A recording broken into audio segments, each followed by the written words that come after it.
While people over 80 appear to be at greatest risk from COVID-19 infection, some at the opposite end of the age spectrum are also vulnerable.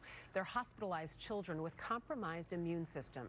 That's led some medical centers to limit the contact that these young patients can have with their families, and obviously that can be traumatic.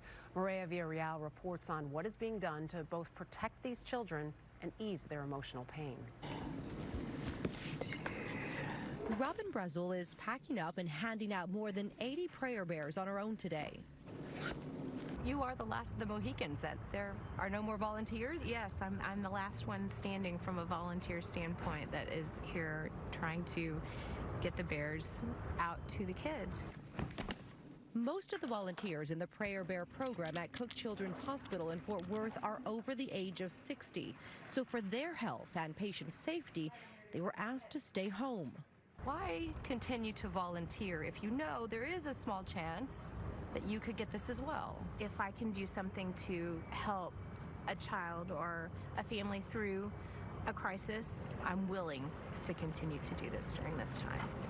There are nearly 300 patients inside Cook Children's main hospital, many with compromised immune systems. They are part of a vulnerable group highly susceptible to the coronavirus. Well, I've been out here about 23 days, and it's like I'm 17 days post-transplant, I think.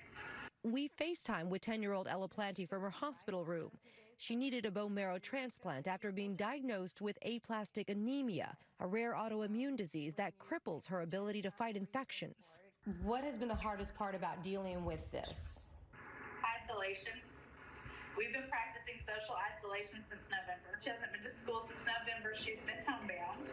Not being able to go to school, because I love school.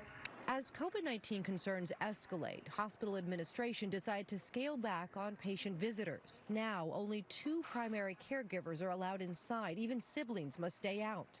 Jill Claus, Family Support Services Director, says security is tight and social distancing is mandated.